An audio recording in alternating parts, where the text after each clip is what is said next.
Revista Espírita. Quarto ano, 1861.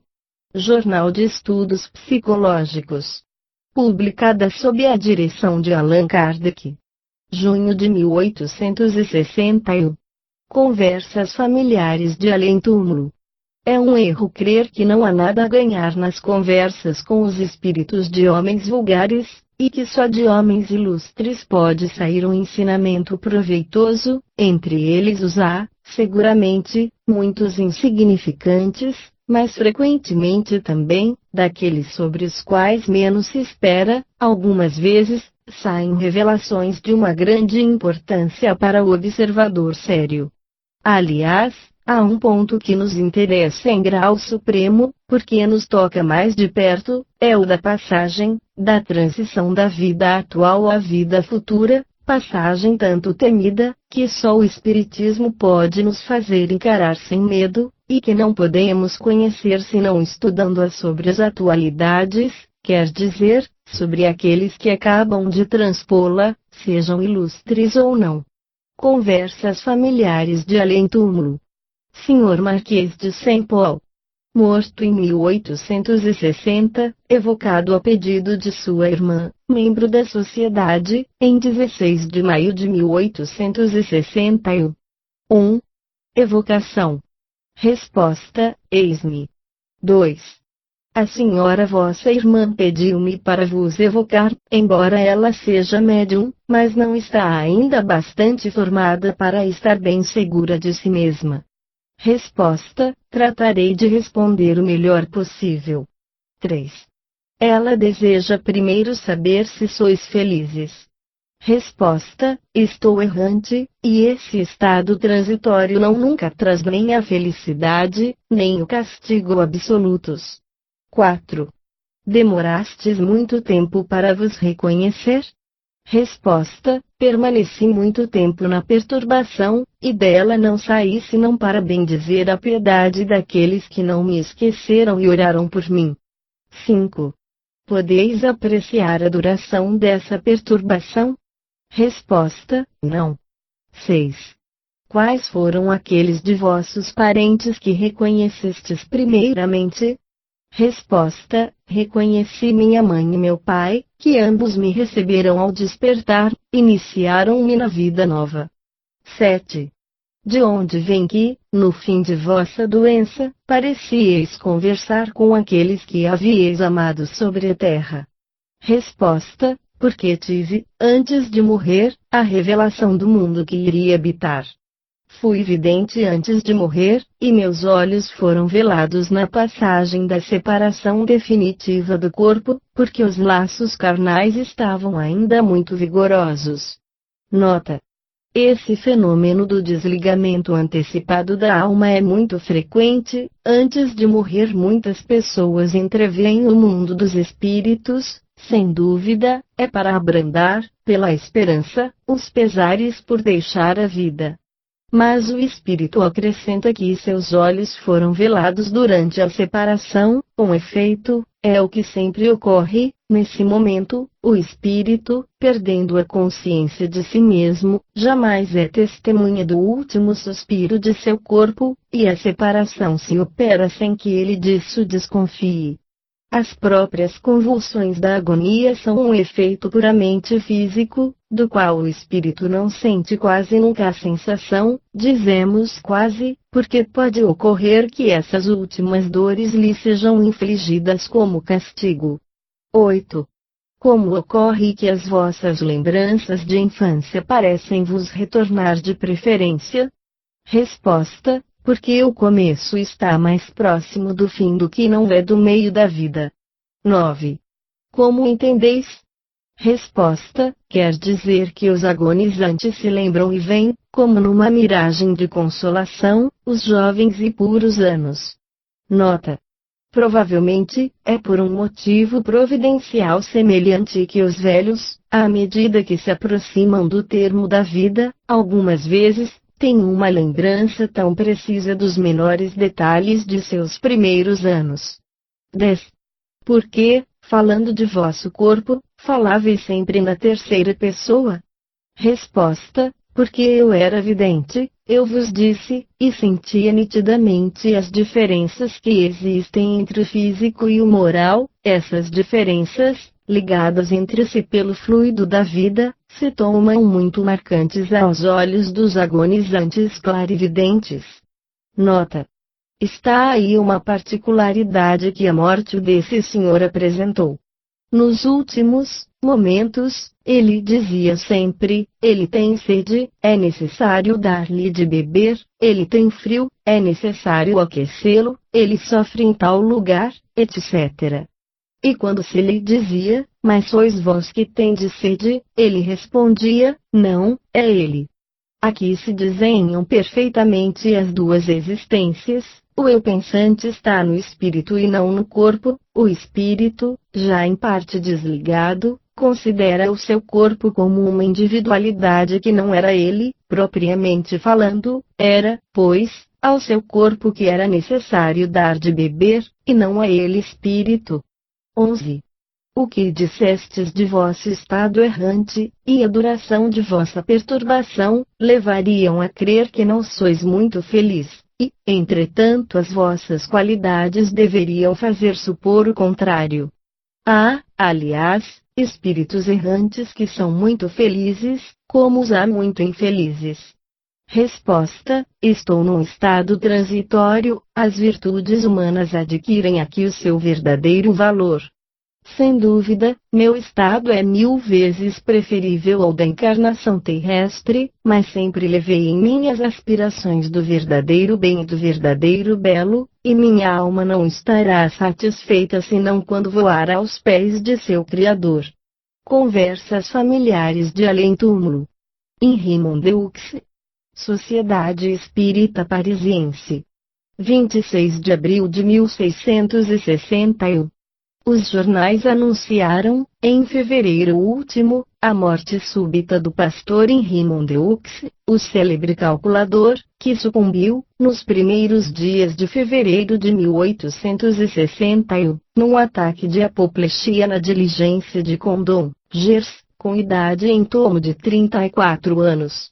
Nascera em Touraine, e desde a idade de 10 anos fez-se notar pela prodigiosa facilidade com a qual resolvia, de cabeça, as questões mais complicadas de aritmética, embora completamente iletrado e não tendo feito nenhum estudo especial. Atraiu logo a atenção e numerosas pessoas iam vê-lo enquanto guardava seus animais. Os visitantes distraíam colocando-lhe problemas, o que lhe proporcionava alguns pequenos proveitos. Lembra-se ainda o pastor napolitano, Vito Mangiamelli, que, poucos anos antes, apresentara um fenômeno semelhante. Um professor de matemáticas, do Colégio de Tours, pensou que um dom natural tão notável deveria dar resultado surpreendente se fosse secundado. Em consequência, ligou-se no objetivo de lhe dar educação, mas não tardou ao perceber que tinha pela frente uma natureza das mais refratárias. Com efeito, com a idade de 16 anos, sabia apenas ler e escrever correntemente, e, coisa extraordinária, jamais o seu professor pudera chegar a fazê-lo reter os nomes das figuras elementares de geometria, de sorte que a sua faculdade estava inteiramente circunscrita nas combinações numéricas. Era, pois, um calculador, mas, de nenhum modo, um matemático. Uma outra singularidade é que jamais pôde se sujeitar às nossas fórmulas de cálculo, nem mesmo as compreendia. Ele tinha sua própria maneira, da qual jamais pôde dar conta de maneira clara, que, provavelmente, não se explicava bem ele mesmo, e que tinha, sobretudo, uma memória prodigiosa de números. Dizemos de números e não de cifras, porque a visão das cifras o confundia mais do que o ajudava. Preferia que os problemas fossem colocados verbalmente, antes que por escrito. Tal é, em resumo, o resultado das observações que nós mesmos fizemos sobre o jovem Mondeux, e que nos forneceram no tempo o assunto de uma memória lida na Sociedade Frenológica de Paris. Uma faculdade tão exclusiva, embora levada ao seu último limite, não podia lhe abrir nenhuma carreira, porque não teria mesmo podido ser um contador numa casa de comércio, e seu professor, a justo título, com isso, se assustaria por ele, censurava-se quase por tê-lo tirado de suas vacas, e se perguntava o que se tornaria quando os anos o tivessem privado do interesse que se ligava a ele, sobretudo em razão de sua idade. Perdemo-lo de vista há 18 anos, parece que encontrar alguns meios de existência indo de cidade em cidade dar sessões. 1. Evocação. Resposta. 4 e 3 fazem 7, nos outros mundos, como aqui. 2. Quisemos vos evocar pouco tempo depois de vossa morte, mas nos foi dito que não estáveis em estado de nos responder, parece que o estáis agora. Resposta: eu vos esperava. 3. Provavelmente não lembrais mais de mim, embora tivesse ocasião de vos conhecer, bastante particularmente, na Prússia, e mesmo de vos assistir em vossas sessões. Quanto a mim, parece-me ainda vos ver, como ao professor de matemáticas que vos acompanhava, e que me deu sobre vós e a vossa faculdade preciosas notícias. Resposta: tudo isso é para que vos diga que me lembro de vós, mas somente hoje quando minhas ideias estão lúcidas. 4. De onde vinha a estranha faculdade de qual estáveis dotado? Resposta: A. Eis a pergunta que eu sabia que iríeis me dirigir. Começa-se por dizer, eu vos conheci, eu vos vi, sois notável, e, enfim, vosso negócio. Pois bem, eu tinha a faculdade de poder ler no meu espírito os cálculos imediatos de um problema, poder-se-ia dizer que um espírito desenrolava diante de mim a solução, não tinha senão que lê-la, era médium vidente e calculador, e com tudo isso, é necessário dize-lo, uma pequena tabela sempre. 5. Quanto posso me lembrar, quando vivo, não unieis esse espírito zombador, cáustico, éreis mesmo um pouco pesado? Resposta: tenha. Porque a faculdade foi toda empregada nisso, dela nada restava mais para outra coisa. 6. Como se deu que essa faculdade, tão desenvolvida para o cálculo, era tão incompleta para outras partes mais elementares das matemáticas?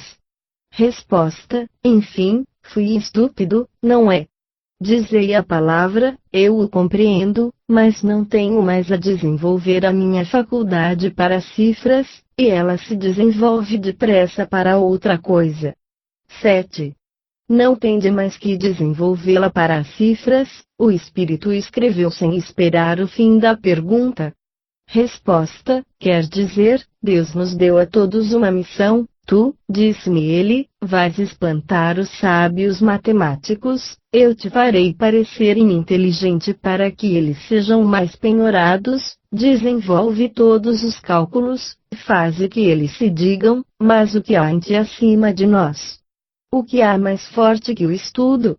Queria levá-los a procurar além do corpo, porque o que há de mais material do que uma cifra? 8. Que foste em outras existências? Resposta: fui enviado para mostrar outra coisa. 9. Era sempre relativa às matemáticas? Resposta: sem dúvida, uma vez que era minha especialidade. 10. Formulei alguns problemas para saber se tiveste sempre a mesma faculdade, mas segundo o que dissestes, penso que isso não é mais necessário. Resposta: mas eu não tenho mais soluções a dar, eu não posso mais, a ferramenta está má, porque não é mais matemática. 11. É que não poderíeis vencer a dificuldade. Resposta: A. Nada é invencível, Sebastopol foi muito tomada, mas que diferença. 12. Do que vos ocupais agora? Resposta: quereis saber a que me entrego. Eu passei e espero um pouco antes de recomeçar a minha carreira como médium que deve continuar. 13. Em que gênero pensais exercer essa faculdade mediúnica? Resposta: sempre o mesmo, mas mais desenvolvido, mais admirável. 14. Um membro faz a reflexão seguinte: resulta das respostas do espírito, que ele agiu como médium sobre a terra, o que suporia que ele foi ajudado por um outro espírito e explicaria por que não goza mais dessa faculdade hoje. Resposta: foi meu espírito que armou de propósito para ver as cifras que um outro espírito me passava, agarrava melhor do que não o faríeis, tinha bossa do cálculo, uma vez que era nesse gênero que eu exercia. Procuram-se todos os meios para convencer, são todos bons, pequenos e grandes, e os espíritos os tomam todos. 15. Fizestes fortuna com a vossa faculdade, correndo o mundo para dar sessões? Resposta: perguntar se um médium fez fortuna. Vós vos enganastes quanto ao rumo, mas não. 16. Mas não vos consideráveis como médium, não sabíeis mesmo o que era? Resposta: não, também, estava admirado que isso me servisse tão pouco pecuniariamente, isso me serviu moralmente, e prefiro meu ativo escrito sobre o grande livro de Deus às rendas que tivesse sobre o Estado. 17. Nós vos agradecemos em consentir responder ao nosso chamado. Resposta: retornastes por minha conta. 18. Não tive nada para retornar, sempre tive por vós muita estima. Resposta: felizmente que resolvi as perguntas, sem isso não teríeis olhado. Nota: a identidade dos espíritos é, como se sabe, o que há de mais difícil para constatar. Ela se revela, em geral, por circunstâncias e detalhes imprevistos, por nuances delicadas que só uma observação autêntica pode aprender e provam, frequentemente, mais do que sinais materiais, sempre fácil de imitar pelos espíritos enganadores, ao passo que não podem simular as capacidades intelectuais ou as qualidades morais que lhes faltam. Poder-se-ia, pois, duvidar da identidade nessas circunstâncias sem a explicação muito lógica que o espírito dá da diferença que existe entre o seu caráter atual e aquele que mostrou quando vivo, porque a resposta numérica que deu à evocação não pode ser olhada como uma prova autêntica. Qualquer que seja a opinião que possa se formar a esse respeito quanto ao sujeito da evocação acima, não se pode deixar de convir que, ao lado de pensamentos engraçados, ela os encerra muito profundos. As respostas às perguntas 7 e 16 são sobretudo notáveis sob esse aspecto. Disso ressalta, igualmente, assim como das respostas dadas por outros espíritos, que o espírito de Mondeux tem uma predisposição para as matemáticas, que exerceu essa faculdade em outras existências, o que é provável, mas que não pertenceu a nenhuma das celebridades da ciência. Conceber-se-ia dificilmente que um verdadeiro sábio nisso fosse reduzido a fazer exibições de cálculo para divertir o público, sem importância e sem utilidades científicas. Haveria sempre mais motivos para se duvidar de sua identidade se ele cedesse por ter sido um Newton ou um Laplace. Conversas familiares de além-túmulo. Sra. Anais Gordon. Muito jovem senhora, notável pela doçura de seu caráter e pelas qualidades morais mais eminentes, morta em novembro de 1860, evocada a pedido de seu pai e de seu marido. Pertencia a uma família de trabalhadores nas minas de carvão dos arredores de Saint-Étienne, circunstância importante para apreciar a sua evocação. 1. Evocação. Resposta: estou aqui. 2. Vosso marido e vosso pai nos pediram para vos chamar, e ficarão muito felizes tendo de vós uma comunicação. Resposta: estou muito feliz também por dá-la. 3. Por que fostes levada tão jovem da afeição de vossa família? Resposta: porque terminei minhas provas terrestres. 4. e desvê-los algumas vezes? Resposta: ó, estou sem cessar junto deles.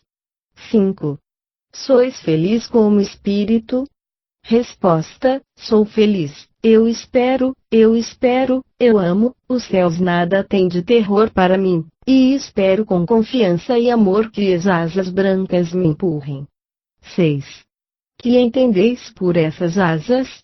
Resposta: entendo tornar-me puro espírito e resplandecer como os mensageiros celestes que me deslumbram.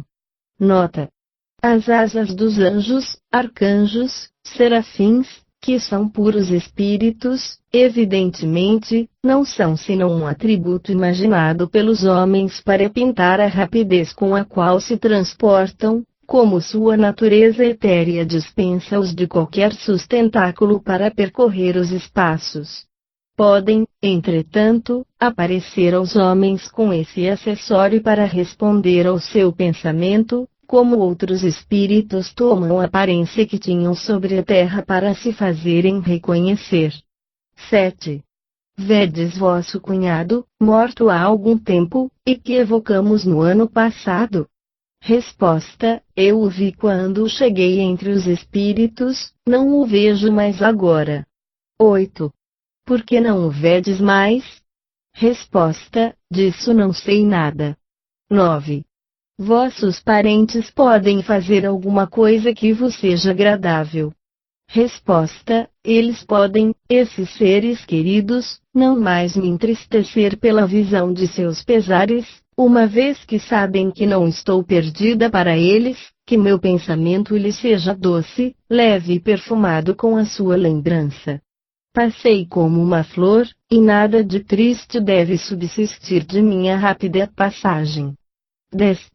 De onde vem que a vossa linguagem é tão poética e está tão pouco em relação com a posição que tinhais sobre a terra? Resposta: é que é minha alma que fala.